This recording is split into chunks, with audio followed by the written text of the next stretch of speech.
The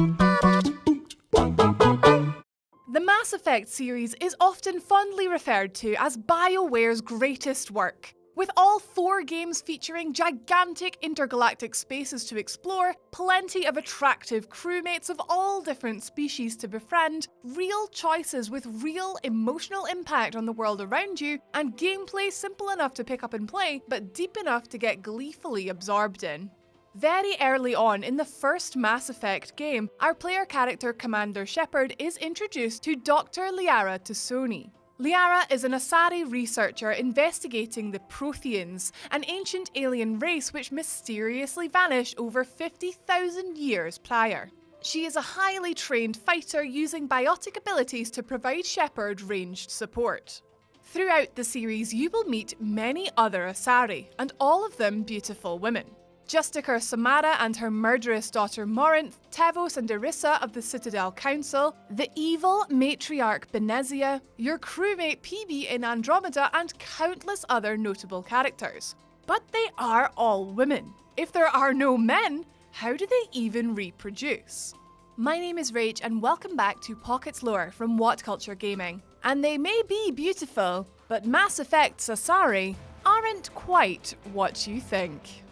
Let's back up for a second. Why do we even have Asari in Mass Effect at all? Quite literally fulfilling the wishes of every sci-fi fan in existence, BioWare decided to add a race solely comprised of universally beautiful women. Even from the conceptual stage, the writers knew that they wanted a beautiful race of exclusively female aliens. Page 21 of The Art of Mass Effect states that the Asari were created to fill the green alien girls trope, which was made popular by Star Trek, the original series. They created them to be quite the opposite of the normal, strange and unusual alien characters of cinema, and instead focused on making them flawless. Even their hair spines were meant to support the fact that this alien race had still evolved to have something threatening about them. They may be beautiful, but they are not weak, and have been fighting for their freedom and morals for millennia.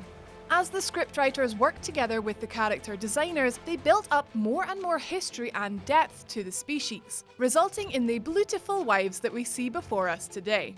Though the games dove into their race being all female on the surface, there is more to pick apart in terms of Asari lifestyle, and why their design is so effective both in the lore and across the fandom. It is correct that Asari are all women, or rather that they all look like women. The Asari are native to the planet Thessia and often considered the most influential and respected species in the galaxy, known for their grace, political aptitude, and skills with biotics. They are a singularly biologically gendered race, each distinctively female in appearance. Asari are known to live for over 1,000 years, thanks to their extremely robust cellular regenerative system, and during that time they are able to reproduce with a partner of any gender or species. According to Liara, male and female have no real meaning for us, and she refers to herself as not precisely a woman. Perhaps this is why she is virtually the only female character that a female Commander Shepard can romance.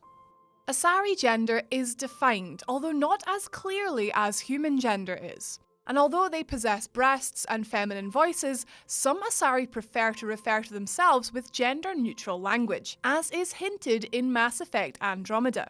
Despite all Asari possessing female reproductive systems, they are not asexual and do in fact need a partner to produce children.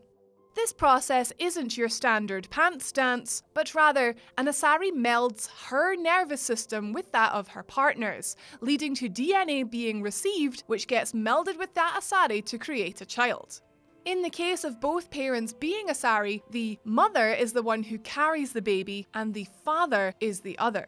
The offspring is always born Asari, no matter the race of the father.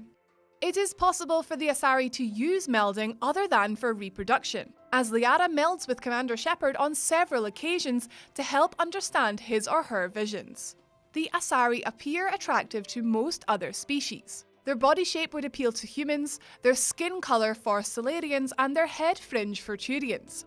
Shepard's Salarian crewmate Morden theorizes that the Asari's galaxy-wide attraction could even be a form of hypnosis, a neurotic persuasion they exhibit to make them appear like the most beautiful species in the galaxy, no matter what kind of creature is looking at them. The interesting reality is that, even though the Asari started with the simplest of premises, let's create a race wholly consisting of candy for hungry-eyed gamers, which in itself is a massively outdated concept, through BioWare's incredible writing, they have placed these characters into such interesting and integral roles, not only in Commander Shepard's story, but within the entire Mass Effect universe.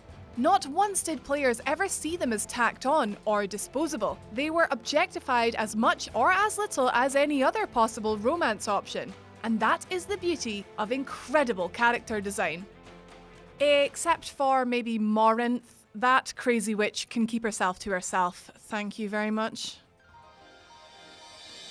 There we have it. This has been another Pocket Lore from WhatCulture Gaming. Once again, my name has been Rach. You can follow me on Twitter if you like at Don't Rage Quit. Thank you so much for watching, guys. Have an awesome day.